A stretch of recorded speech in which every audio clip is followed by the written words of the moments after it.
नमस्कार छात्रों, मैं डॉक्टर रमाकांत आप सभी छात्रों का अपने इस channel the chemistry with doctor Ramakant में स्वागत करता हूं।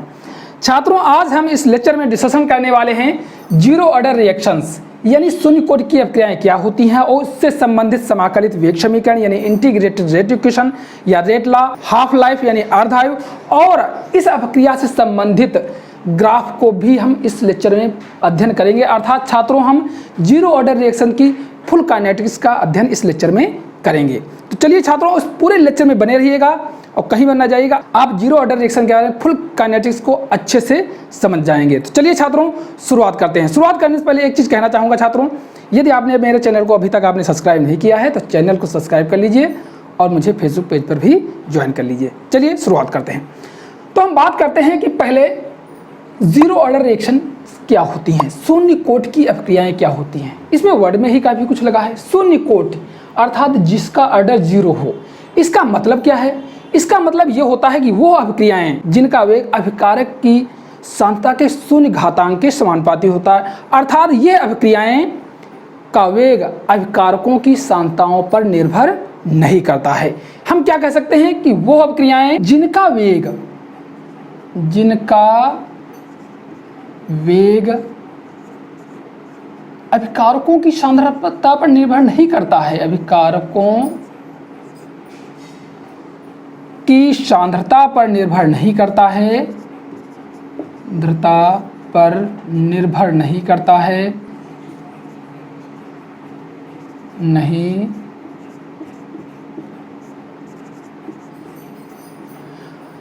वो क्या कहलाती हैं? जीरो ऑर्डर की रिएक्शंस कहलाती हैं। समझ गए छात्रों? इसका मतलब हमने फिर वही चीज बताते हैं। अर्थात इसको हम आगे और भी लिख सकते हैं। अर्थात वेग जो होता है इनका क्या है? हम कह सकते हैं वेग अभिकारक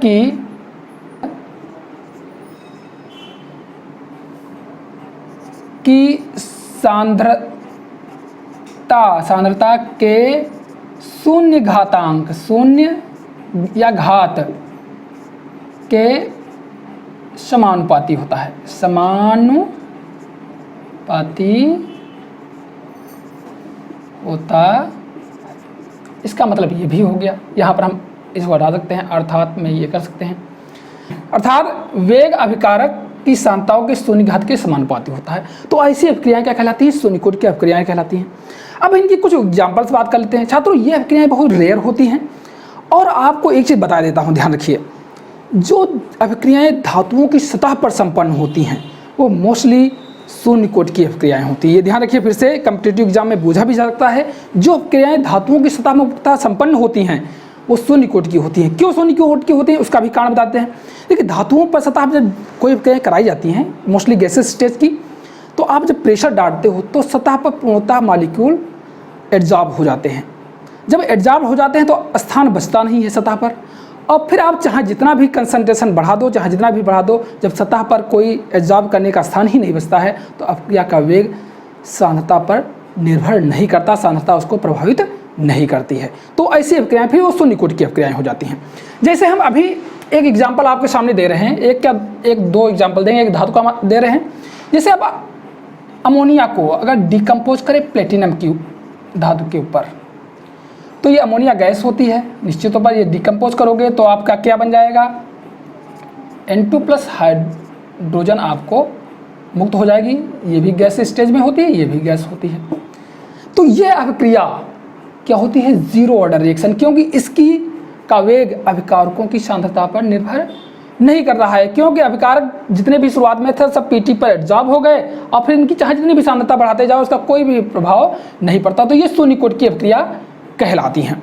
इसी प्रकार अब photochemical reaction between the hydrogen and chlorine gas के बीच अगर आप कराते हो रिएक्शन प्रकाश की उपस्थिति में, तो क्या बनता है? 2HCl बनता है। ये भी रिएक्शन दोनों अभिकारकों की सांद्रताओं पर निर्भर नहीं करती है इसका वेग, तो ये भी शून्य कोटि की अभिक्रिया कहलाती है, क्योंकि ये भी गैस प्राप्त हो रही है और ये भी सब गैस ही स्टेज में है। ऐसे अन्य भी छात्रों अभिक्रियाएं हैं। जैसे आप हाइड्रोजन आयोडाइड का गोल्ड के ऊपर डिकम्पोज कराएं, तो हाइड्रोजन आयोडाइड का जब आप गोल्ड के ऊपर डिकम्पोज कराओगे AU के ऊपर, तो ये भी गोल्ड के साथ हो रहा है। तो ये H2 + I2 में टूट जाएगा और ये भी अभिक्रिया क्या होती है, शून्य कोटि की अभिक्रिया कहलाती है। समझे छात्रों। इसी प्रकार मोस्टली एंजाइमेटिक्स रिएक्शंस जो होती हैं, जो एंजाइम बायोलॉजिकल सिस्टम में करते हैं, वही अभिक्रिया मोस्टली शून्य कोटि की होती हैं छात्रों। अब चर्चा करते हैं समाकलित वेग समीकरण यानी इंटीग्रेटेड रेट इक्वेशन या rate law for zero order reaction. छात्रों, समाकलित वेग समीकरण की आवश्यकता क्यों पड़ी, डिफरेंशियल रेट इक्वेशन क्यों नहीं? छात्रों, डिफरेंशियल रेट इक्वेशन के माध्यम से हम किसी भी रिएक्शन की सांद्रता और उसका वेग स्थिरांक के बीच एक अच्छा संबंध स्थापित नहीं कर पा रहे थे, इसलिए इस इक्वेशन का इंटीग्रेशन करना पड़ेगा और समाकलित वेग समीकरण के माध्यम से हम किसी भी रिएक्शन के वेग स्थिरांक यानी रेट कांस्टेंट का उसकी सांद्रता और समय के साथ एक संबंध स्थापित कर लेते हैं और इससे हमें मात्रात्मक वैल्यू भी प्राप्त हो जाती है। इसलिए हमें समाकलित वेग समीकरण की आवश्यकता पड़ी ताकि हम किसी भी अभिक्रिया की सांद्रता, समय और उसके वेग स्थिरांक के बीच एक संबंध स्थापित कर सकें। तो चलिए, अब तो आप जान गए कि समाकलित वेग समीकरण की क्यों आवश्यकता पड़ी। अब जीरो ऑर्डर रिएक्शन के लिए समाकलित वेग समीकरण की तरफ चलते हैं। जैसे एक रिएक्शन हम दे रहे हैं, जैसे एक काल्पनिक रिएक्शन है, R कन्वर्ट हो रहा है P में। छात्रों, जब T बराबर 0 हो जाएगा, T बराबर 0 अर्थात शुरुआती समय में, तब उसकी सांद्रता मान लीजिए R 0 है। तो निश्चित तौर पर जब शुरुआती समय है तो प्रोडक्ट बना नहीं होता, तो प्रोडक्ट क्या होता है, प्रोडक्ट का कंसंट्रेशन 0 रहता है। और यदि T बराबर T यानी कुछ समय पश्चात T समय पर उसकी सांद्रता R हो, इसका मतलब है कुछ समय पश्चात इस सांद्रता में कुछ कमी हुई है और वो सांद्रता प्रोडक्ट में परिवर्तित हो गई है। अगर परिवर्तित मात्रा रिएक्टेंट की X हो, प्रोडक्ट में परिवर्तित कुछ समय पश्चात भाई कुछ तो रिएक्टेंट प्रोडक्ट में परिवर्तित हो जाएगा। तो मान लीजिए कि वो प्रोडक्ट में परिवर्तित मात्रा X है। अब हम इसकी तरफ आगे चलेंगे तब आपको अच्छे समझ में आएगा इंटीग्रेटेड रेट इक्वेशन। तब पहले बात कर लेते हैं कि इसका रेट क्या होगा। इसका रेट हो जाएगा -TR/dt। क्योंकि माइनस इसलिए चिन्ह लगाया जाता है क्योंकि सांद्रता, रिएक्टेंट की सांद्रता में कमी हो रही है। के R की पावर 0, पावर 0 क्योंकि जीरो ऑर्डर रिएक्शन है। और ये हमने यहाँ पर भी बताया कि वे अभिक्रिया का वेग अभिक्रिया की सांद्रता के शून्य घातांक के समानुपाती हो, अर्थात के एक समानुपाती स्थिरांक जिसे रेट कांस्टेंट कहते हैं, और R की पावर 0 हो जाएगा। अब इसको जब हम 0 किसी घात 0 होती है तो उसका मान 1 होता है, तो क्या हो जाएगा -dR/dt बराबर K/1। इसका मतलब हो गया कि K ये हो जाएगा वैल्यू K के बराबर हो गई। अब हम क्या कह सकते हैं छात्रों, एक चीज़ ध्यान रखिए, इसका मतलब है कि शून्य कोटि की अभिक्रियाओं का वेग ही वेग स्थिरांक यानी रेट कांस्टेंट कहलाता है, ये ध्यान रखिए। और यह एक स्थिरांक वैल्यू होती है, अर्थात हम कह सकते हैं कि शून्य कोटि की अभिक्रियाओं का वेग ही एक स्थिरांक, एक कांस्टेंट वैल्यू होती है जो पूरे अभिक्रिया, चाहे जितनी भी मात्रा ले लो, चाहे 1 मोल लीजिए या 2 मोल या 3 मोल, उस पूरी अभिक्रिया का वेग समान होता है, जो किसके बराबर होता है, वेग स्थिरांक के बराबर होता है। अब इसका अगर हमको समाकलन लेना है तो पहले हम क्या करेंगे, मान लीजिए क्या करेंगे, dr बराबर, इसको इधर ले जाएंगे तो k dt हो जाएगा, k इंटू dt हो जाएगा। समाकलन इंटीग्रेशन लेने पर दोनों तरफ अगर समाकलन लेंगे तो क्या हो जाएगा, समाकलन लेने पर समाकलन करने पर दोनों तरफ भाई समाकलन आप करेंगे, उस कंडीशन में क्या होगा, हम समाकलन ले लेते हैं। चलिए हम इस यहाँ पर एक खींच देते हैं, फिर ग्राफ के बारे में भी अध्ययन करते हैं। समाकलन लेंगे तो क्या हो जाएगा, अब ध्यान दीजिए यहाँ पर हम का बहुत माइन वैल्यू रखें, पहले हम समाकलन ले लेते हैं। dr बराबर -k dt। समाकलन लेंगे अगर t के परिप्रेक्ष्य में तो t 0 से लगा के t की तरफ जा रहा है, तो t 0 पर अगर सांद्रता इसकी क्या हो जाएगी, R 0 हो जाएगी, और इस पर सांद्रता क्या हो जाएगी, R, अर्थात लोअर लिमिट R 0 हो जाएगी, अपर लिमिट R हो जाएगी, क्योंकि t पर सांद्रता उसकी R है, हमने यहाँ पर बताया है, और t 0 पर सांद्रता उसकी R 0 है। इसके बाद लिमिट लेंगे, इंटीग्रेशन करेंगे तो क्या प्राप्त हो जाएगा, r का lower limit r0, upper limit r बराबर माइनस के बाहर आ जाएगा और इसका क्या हो जाएगा, t का lower limit 0, upper limit t हो जाएगा। आगे नेक्स्ट हल करते हैं तो क्या हो जाएगा, r माइनस r0 बराबर माइनस के t माइनस 0। ठीक, अब आगे हल करेंगे तो क्या हो जाएगा, r माइनस r0 बराबर माइनस के टी, क्योंकि ये इसका गुणनफल 0 हो जाएगा, के परिप्रेक्ष्य में k गुणे 0 का मतलब 0 हो जाएगा, के टी हो जाएगा। अगर हम के टी के परिप्रेक्ष्य में ले लें तो ये चिन्ह चेंज हो जाएंगे, तो के टी वहाँ माइनस को समझ लीजिए कि सीधे सीधे हम माइनस से गुणा कर दें अगर सीधे, तो क्या हो जाएगा यहाँ पर r0 माइनस r बराबर के टी, समझ गए। अब के बराबर क्या हो जाएगा, के बराबर क्या हो जाएगा, r0 माइनस r बटे टी। यही समाकलित वेग समीकरण है फॉर, यानी integrated rate equation for zero order reaction, यानी के बराबर r0 माइनस r बटे टी। यही इंटीग्रेटेड रेट इक्वेशन है फॉर जीरो ऑर्डर रिएक्शन। छात्रों अब एक चीज़ ध्यान रखिए, यदि इनिशियल कंसंट्रेशन r0 किसी अभिक्रिया का a हो और r a माइनस x हो तो उस स्थिति में इसका रेट इक्वेशन क्या हो जाएगी, ज़रा समझने की कोशिश करिए। के बराबर, यदि इनिशियल कंसंट्रेशन किसी रिएक्शन का, जैसे मान लीजिए यहीं पर इसी का ये कंसंट्रेशन a होता और ये कुछ समय पश्चात जब x में परिवर्तित हो गया तो ये वाला अगर ये a होता और ये वाला a माइनस x हो जाता, क्योंकि ये x कुछ परिवर्तित हो गया है, तो उस कंडीशन में क्या हो जाता, यहाँ पर r पावर r0 के स्थान पर हम a कर देते और माइनस r के स्थान पर a माइनस x कर देते, तो बटे t हो जाता। तो ओवरऑल ये क्या हो जाता छात्रों, x बटे t। तो ये भी एक इंटीग्रेटेड इक्वेशन है दूसरे तरीके देखा जाए अगर। इसमें क्या है कि इसमें ये बता रहा है कि अर्थात कितनी मात्रा रिएक्टेंट की प्रोडक्ट में कन्वर्ट हुई और उसको समय से भाग दे दीजिए तो उसका रेट कांस्टेंट हमें प्राप्त हो जाएगा। और ये सेम चीज़ है यहाँ पर भी r0 माइनस r मतलब भी वही है कि कितना पदार्थ में अभिकारक की सांद्रता में कमी हुई है जो कि उत्पादन में परिवर्तित हुआ है, वही कमी x हो गई। तो x बटे टी एक सिंपल लगता है, x बटे टी जीरो ऑर्डर रिएक्शन के लिए इंटीग्रेटेड रेट इक्वेशन है जो कि रेट कांस्टेंट की वैल्यू है, समझ लीजिए। समझ गए छात्रों अब हम इस जीरो ऑर्डर रिएक्शन से संबंधित कुछ ग्राफों के बारे में भी यहाँ चर्चा कर लेते हैं। देखिए जैसे एक पहली इक्वेशन देखिए, डिफरेंशियल रेट इक्वेशन यहाँ पर दी हुई है जिसमें वेग क्या है, के r की पावर 0 अर्थात अभिकारक की सांद्रता के शून्य घातांक के समानुपाती है। अगर हम जीरो ऑर्डर रिएक्शन का वेग और सांद्रता के बीच ग्राफ खींचें तो जरा कैसे ग्राफ बनेगा, जरा देखिए अगर ये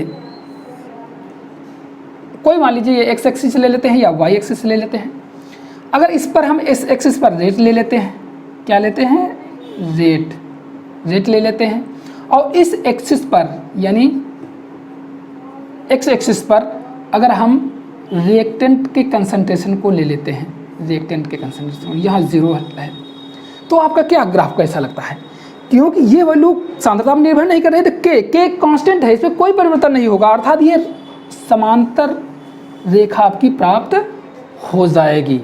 और ये ग्राफ समांतर है और ये के वैल्यू को इंडिकेट कर रहा है, यहाँ स्लॉप 0 हो जाएगा। और ये रेट समांतर, इसका मतलब ये है कि के जो है भाई रेट पर कोई परिवर्तन नहीं हो रहा, सांद्रता चाहे जितनी भी बढ़ा दी जाए घटा दी जाए रेट में कोई, क्योंकि सांद्रता रेट जो है सांद्रता पर निर्भर ही नहीं है, तो रेट जो है उस सांद्रता से स्वतंत्र है पूर्ण रूप से, इसलिए आपका समांतर एक सीधी लाइन प्राप्त हो जाती है और जिसका स्लॉप जो होता है क्या होता है, 0 होता है, समझे। और इसी प्रकार छात्रों यदि हम अभिकारक की सांद्रता और समय के साथ ग्राफ खींचें तो ग्राफ कैसा प्राप्त होगा, देखिए जरा आइए उस पर भी चर्चा कर लेते हैं। ये नेक्स्ट, ये पहला ग्राफ था। और दूसरी ग्राफ की तरफ चलते हैं। अगर हम मान लीजिए एक एक्सिस पर यहाँ इस पर ले लेते हैं आर, रिएक्टेंट के कंसंट्रेशन को बढ़ते हुए दिखाते हैं, ये 0 है। और इस पर हम दिखाते हैं टी, यानी समय के बीच अगर ग्राफ खींचेंगे तो ध्यान दीजिए जैसे जैसे समय बढ़ेगा अभिकारक की सांद्रता घटेगी। ये तो समय 0 है, तो वहाँ पर अगर अभिकारक की सांद्रता R0 है, R0 तो है ही, उस स्थान पर अभिकारक की सांद्रता क्या है, R0 है। तो वहाँ से जब जहाँ पर उसका सांद्रता R0 यानी इनिशियल कंसंट्रेशन था, तो वहाँ से जैसे जैसे समय बढ़ेगा अभिकारक की सांद्रता घटती जाएगी। अर्थात आपका एक सीधी एक रेखा मिलेगी, स्ट्रेट लाइन मिलेगी जो गिरती हुई जा रही होगी समय के साथ। अर्थात ये ऐसे ही मिलेगी इस तरीके से। और इसका जो स्लॉप होगा वो k के बराबर होगा -k। अर्थात इसका जो स्लॉप होगा यानी वो -k के बराबर, रेट कांस्टेंट के बराबर होगा। फिर से समझ लीजिए, अगर समय के साथ खींचते हैं, जैसे समय बढ़ेगा अभिकारक की सांद्रता क्या हो जाएगी, कम होती जाएगी। तो स्लॉप तो सीधी एक स्ट्रेट लाइन गिरती हुई प्राप्त हो जाएगी जो कि एक विकर्ण के समान होगी, जैसे यहाँ पर दिखा रहा है, विकर्ण के समान होगी और इसका स्लॉप -k के बराबर होगा। अब थोड़ा इसी को अगर परिवर्तित करके देखें, अगर हम समय का x के बीच ग्राफ खींचें, यानी जो रिएक्टेंट की मात्रा उत्पाद में परिवर्तित हो रही है, तो लाइन स्ट्रेट ऊपर की तरफ इस तरीके से होगी, तो भी स्ट्रेट लाइन होगी। जरा उसको हम यहाँ पे, ये दूसरा ग्राफ है, जरा तीसरा ग्राफ है, यहाँ पर हम बात कर लेते हैं छात्रों, यहाँ पर बात कर लेते हैं तीसरे ग्राफ की। कौन, अगर हम देखिए यहाँ पर समझिए फिर से, ये ग्राफ है, ये t है, समय की तरफ जा रहा है, इस पर x की सांद्रता दिखा रहे हैं जो रिएक्टेंट की सांद्रता उत्पाद में परिवर्तित हुई है। तो जैसे जैसे समय बढ़ेगा क्या होगी, रिएक्टेंट की मात्रा उत्पाद में परिवर्तित होने की मात्रा बढ़ती जाएगी, अर्थात x का मान बढ़ता जाएगा। तो आपको ग्राफ क्या प्राप्त होगा, यहाँ पर अगर 0 था तो आपको ये ग्राफ सीधा इस तरीके से स्ट्रेट प्राप्त हो जाएगा। इसका जो स्लॉप होगा वो k के बराबर होगा। यह -k था, यहाँ पर k हो जाएगा, क्योंकि भाई जैसे जैसे समय बीतेगा रिएक्टेंट की मात्रा प्रोडक्ट में परिवर्तित होने की मात्रा बढ़ती जाएगी, x का मान बढ़ता जाएगा और ये स्लॉप स्ट्रेट लाइन, सीधी स्ट्रेट लाइन हो जाएगी, जो कि ऐसा लगेगा कि विकर्ण से होते हुए ऊपर की तरफ ऐसे जा रही है। उसमें विकर्ण की तरफ नीचे की तरफ गिरती हुई तरफ जा रही थी। तो ये 3 ग्राफ आपके इससे संबंधित रेट इक्वेशन से संबंधित है। आगे हम एक ग्राफ बात करेंगे जब अर्धआयु की अभिक्रिया हम अभी डिस्कशन करने वाले हैं, उसमें आपकी बात करेंगे कि अर्धआयु अभिक्रिया से संबंधित ग्राफ के बारे में छात्रों। तो छात्रों चलिए आगे हम इसको थोड़ा मिटाते हैं, अर्धआयु के बारे में भी डिस्कशन करते हैं, इस अभिक्रिया के बारे में। छात्रों अब बात कर लेते हैं half life of zero order reactions, यानी शून्य कोटि की अभिक्रिया की अर्धआयु के बारे में।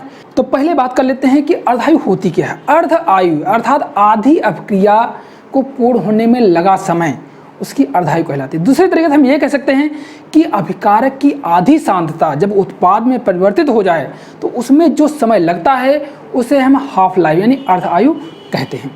अभी आपने हम जब इंटीग्रेटेड इक्वेशन पढ़ा रहे थे, समाकलित वेग समीकरण पढ़ा रहे थे, तो वहाँ पर आपने फाइनल में पाया था कि k बराबर यानी जीरो ऑर्डर रिएक्शन का रेट कांस्टेंट इक्वल होता है R0 minus R divided by T। आपने ये निकाला था। जब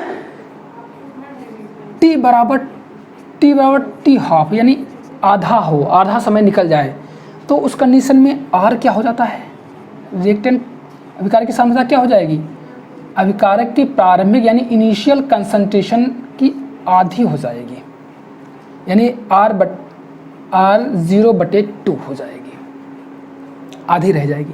अगर हम इनको वैल्यू यहाँ डाल दें उपरोक्त समीकरण में तो हमें क्या प्राप्त हो जाएगा, k बराबर R0 minus R0/2 divided by, अब t के सामने t हाफ हो जाएगा, यानी अर्धआयु काल है t हाफ। जब आप इसको काटेंगे तो क्या हो जाएगा, यहाँ तक एक से आधा निकल जाएगा तो आधा बचेगा, इसका मतलब हो जाएगा ऊपर वाला बचेगा 0/2/t½ तो ओवरऑल ये हो जाएगा, तो क्या हो जाएगा, t½ बराबर r0/2k।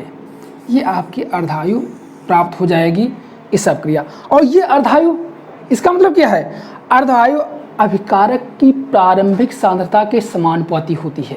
अर्थात जितनी ही सांद्रता आप बढ़ाओगे, अगर कंसंट्रेशन आप बढ़ा देते हो तो अर्धायु भी बढ़ेगी और उसके रेट कांस्टेंट के व्युत्क्रमानुपाती होती है। अगर रेट कांस्टेंट अधिक है तो भी अर्धायु कम हो जाएगी, लेकिन हम सीधे कहते हैं कि ये तो कांस्टेंट रहती है, लेकिन ओवरऑल हम सीधे ये कह सकते हैं कि इस अपक्रिया का जो t½ होता है वो r0 के अनुपाती होता है। इसका मतलब है कि अगर अभिकारक की प्रारंभिक सांद्रता बढ़ती है, यानी इनिशियल कंसंट्रेशन अगर बढ़ा दिया जाए तो t½ भी उसका बढ़ जाएगा। अब अगर हम छात्रों यहाँ पर इससे संबंधित ग्राफ की बात कर लेते हैं। अगर हम t और इसके बीच ग्राफ खींचें तो कैसा ग्राफ प्राप्त होगा। चलिए हम इधर आ जाते हैं, दो तरफ ले लेते हैं। एक तरफ हम ले लेते हैं अभिकारक की प्रारंभिक सांद्रता बढ़ाते हुए, दूसरी अक्ष पर ले लेते हैं t½ यानी अर्ध आयुकाल। जब इस पर ग्राफ खींचेंगे तो देखिए, अगर आप सांद्रता बढ़ाते हो तो क्या ऐसे ही लग रहा है कि सांद्रता अगर बढ़ाओगे तो t½ बढ़ती जाएगी। इसका मतलब है कि यहाँ पर अगर 0 है तो जैसे जैसे सांद्रता बढ़ेगी आपका ग्राफ इस तरीके से सीधे ऊपर की तरफ स्ट्रेट विकर्ण की तरह बढ़ता जाएगा और इसका जो स्लॉप होगा वो क्या होगा, 1/2k के बराबर होगा, यानी 1/2k के बराबर होगा। तो इस तरीके छात्रों इसका भी ग्राफ प्राप्त हो गया। तो इस तरीके छात्रों आपने समझ लिया जीरो डायरेक्शंस क्या होती हैं, इंटीग्रेट समाकलित वेग समीकरण क्या प्राप्त हुई, उसके पश्चात अर्धायु क्या निकली और अर्धायु और प्रारंभिक सांद्रता के बीच ग्राफ और अन्य ग्राफ भी इसके पहले भी हमने बता चुके हैं। तो आपको ओवरऑल आपको जीरो ऑर्डर रिएक्शन के बारे में फुल काइनेटिक्स का हमने अध्ययन करा दिया। छात्रों आपको कैसा लगा हमें कमेंट करके जरूर बताएं। यदि आपने अभी तक मेरे इस चैनल को सब्सक्राइब नहीं किया है तो चैनल को सब्सक्राइब कर लीजिए और मुझे फेसबुक पेज पर भी ज्वाइन कर लीजिए। अब हम आपको मिलेंगे नेक्स्ट वीडियो में, तब तक के लिए धन्यवाद, नमस्कार।